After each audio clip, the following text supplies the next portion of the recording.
Hey, it's Tim, and there's Guy. What's up? Hey, man, a special Memorial Day weekend Tim and Guy After Hours edition where we are getting into rock and roll. As y'all know, we love just riffing on bands that we like, bands we hate, and somehow finding a way to wind it into markets itself. And today, we've got someone that really can take us deep into the real life experience, a guy that's been formative in helping to build a lot of the culture in the rock world that at least we know in the media. I want to introduce Eric Sherman, a major music exec, but the wow factor for us is like creator of VH1 Classic, Stop. manager of Motley Crue, manager of Poison, working with Def Leppard. I mean, we could let's get Eric. Welcome to Tim and Guy. Hey, Tim and Guy. Thank you for having me. It's an extraordinary time to be in the middle of your industry, and we talk about every industry and the impact of COVID-19. Yeah. But hold on a second before we go any deeper. I just, are the guys from Poison still like holding down productive places in society? I mean, I just want to get this established because these guys, I didn't think they were going to make it, and I mean truly make it. They obviously made it massively, and I got my vinyl collection over there. Where actually between CDs and vinyl that I bought later. I have a few, but give us the lowdown of what everybody's doing right now. Well, we can talk from like a market perspective for a second. A band is a company, and these guys have built an incredible company that pays, I'm sorry this is boring for you, but it pays incredible residuals every year in touring and merchandise. So, they are four shareholders of a great company. Bobby lives in Florida and has a real estate empire.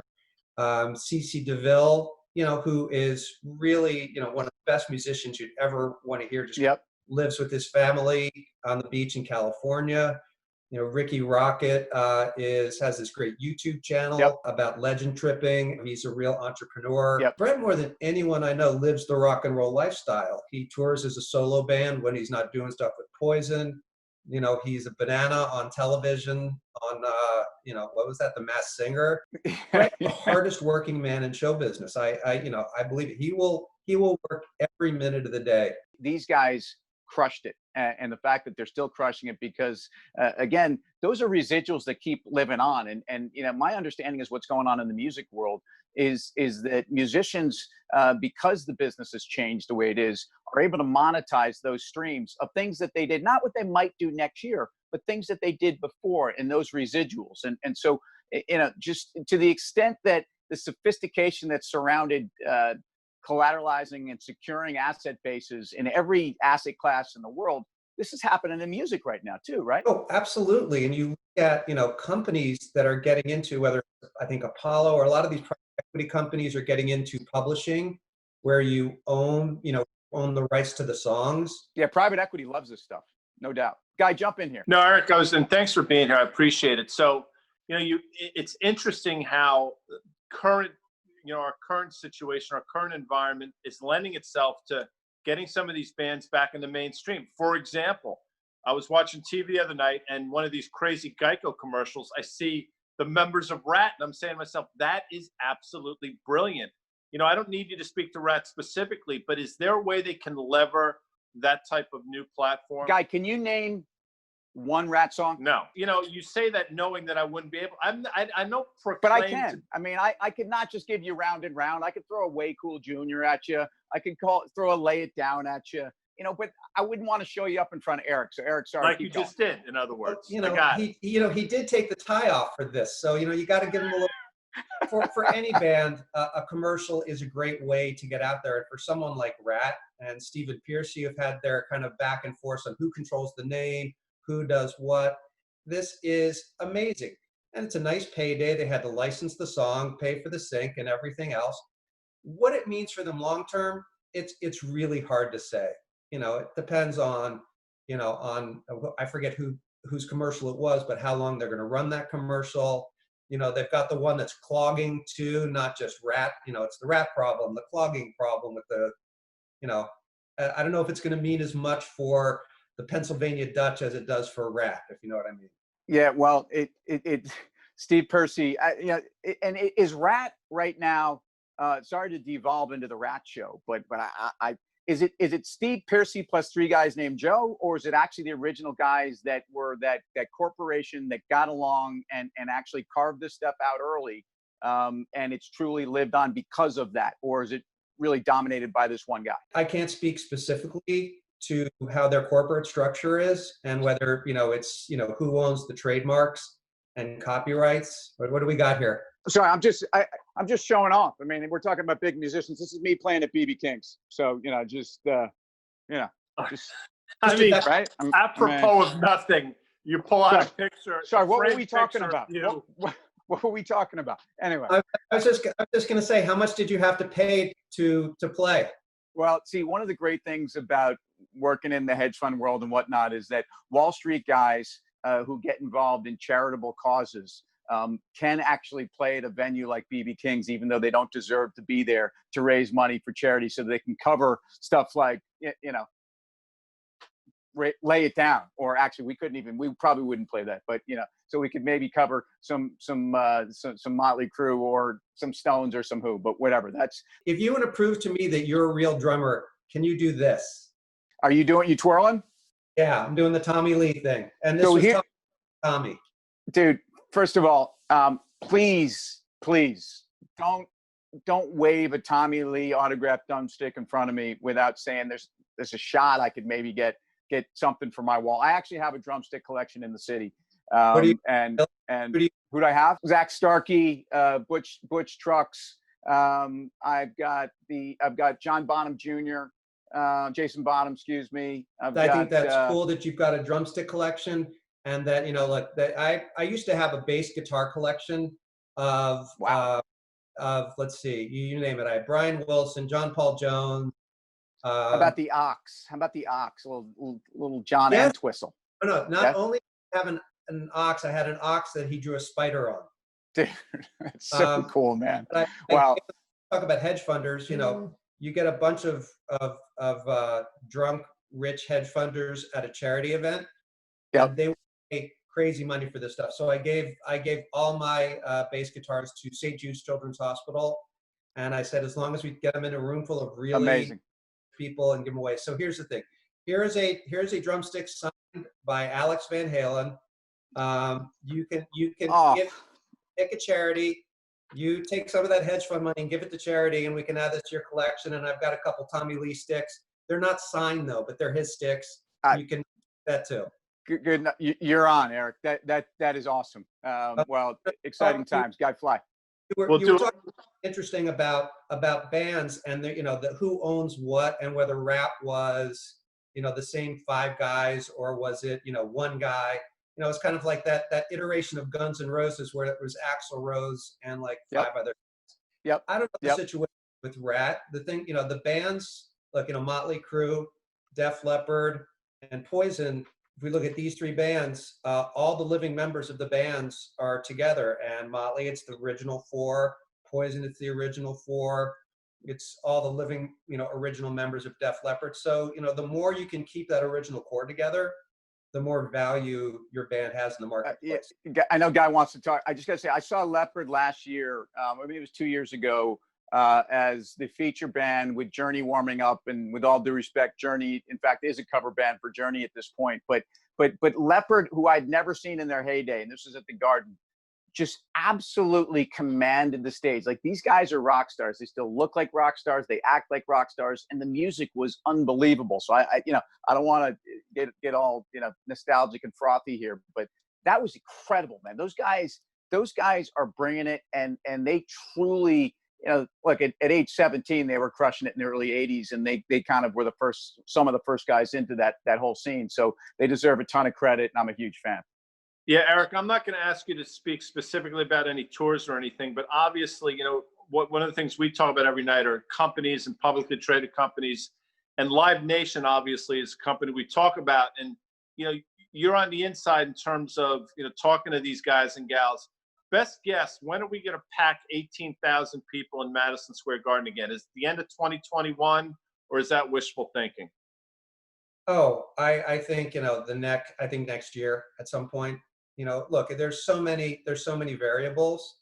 I think people, the concert business even if this hadn't happened, would be looking towards 2021 to see what's going on. Because, the tours for this summer were booked last year. So, so it's everyone, there for so many of these things, there's so many parties in here. It's not just Live Nation. It's Major League Baseball. It's all these other parties that have to have a say, because so many of them are shared facilities. The Jeds obviously are like Live Nations or AEG, but it's it's look, everyone's look, maybe later this year for some. I don't know. It depends on the venue. An outdoor venue might be different than an arena. Certainly, packing 1,000 people into a small club is going to be a whole different risk profile.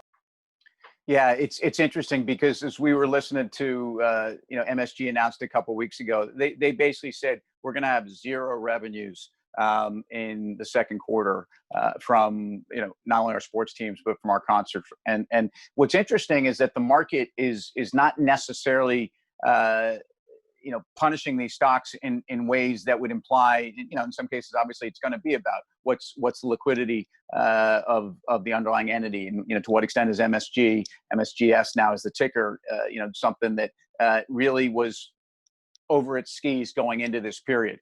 Live Nation, which truly is at one point MSG had networks and things attached to it. I mean, Live Nation truly is that live vehicle. And one of the things I heard them saying in their earnings release is that they're at least encouraged by the trends on the refunds and on postponements, and to what extent customers are actually coming back for refunds, or to the extent that they're actually able to roll these credits into the future. I mean, I think this is a big dynamic right now.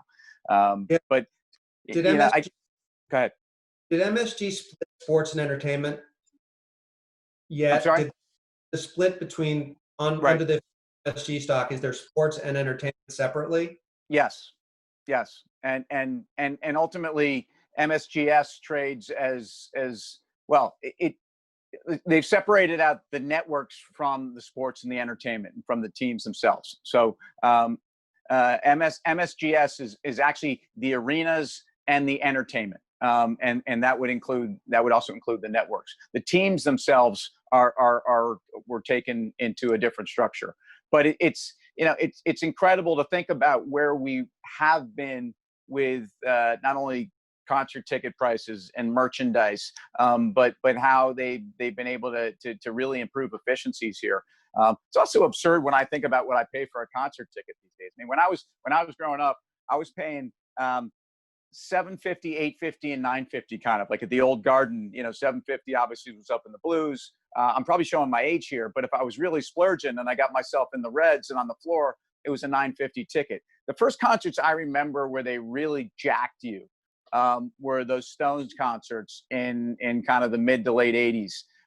And since then, the industry's never really looked back. And some artists seem to be more concerned about this. And any thoughts just on that, on the trend on concert ticket prices? I mean, do you think they're going to go higher because guys haven't been paid for a year and a half by the time they get back on a tour? Because I'm not sure that the environment can handle that.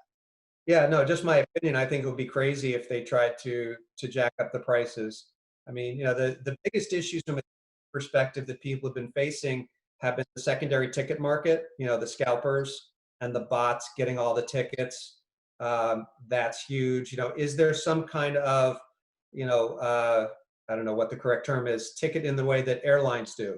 The variable pricing. So you can put different, seats at different levels. So that's a concern. Look, Bruce Springsteen never a ticket more than $100. That's just his way of doing it. But he'll sell out of until he went on Broadway. Well, I'm sorry. Until he went on Broadway. They went on Broadway, but if he's playing to 50, 60,000 people, he can afford to do that. No doubt. So Eric, label me a skeptic, but I don't think Mr. and Mrs. Rocket sat in the hospital room and looked down at their son and said, here, this is little Ricky Rocket. So what is Ricky Rocket's real name? His real name is Richard Rhymes. It's Rhymes or Reams, Rhiems. And by the way, you can look this up on Wikipedia, so I'm not spilling any major secrets. At this point, is the persona something that these guys, can they ever outlive it? Are these guys, are they, do they switch it off when they're at home, or are they, is Brett Michaels, constantly rocking the bandana? And I guess the question really is, what's underneath that bandana, man? I want to know. I've known Brett for 20 years. I have never seen him without the bandana. I got one last question. One concert, any band in their heyday, you can only go to one live concert, Eric. Who are you going to see? I know who I'm going to see. Who are you going to see? Probably Rush. Nice. Because I've seen so many others. Like, been blessed about what I have access to, but I spent 20 years at Viacom. So, 3 times for work, I got to see Elton John, and the first time was for Unplugged, and he was 10 feet away from me.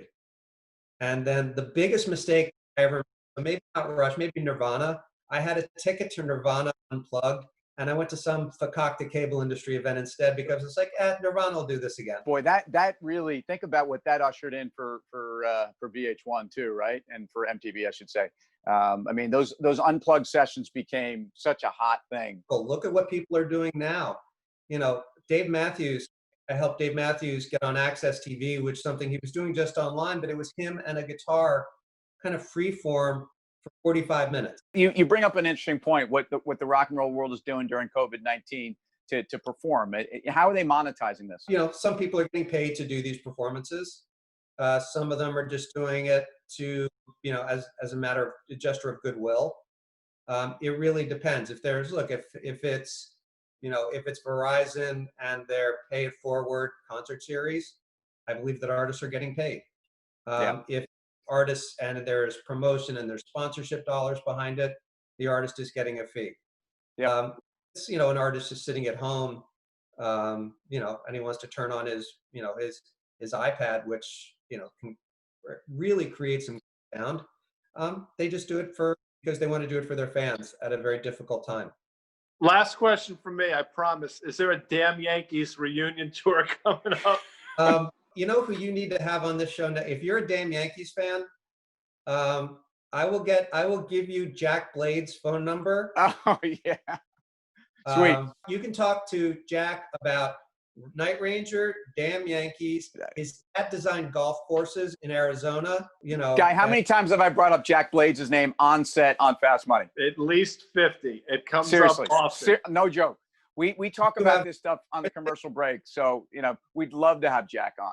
Do you want me to call Jack right now and see if I can get him on the phone? Sure, that would be fantastic. Let's get Jack in here. Because I got to tell you something. That one and only Damn Yankees album was a great album. See if it'll happen.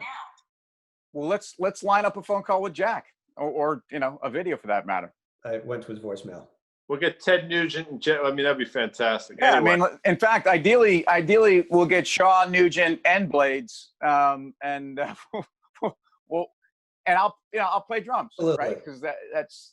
But we've had fun doing something with a topic we call bands we loved in the '70s and we couldn't stand in the '80s, and unfortunately, Elton kind of falls under that category for us.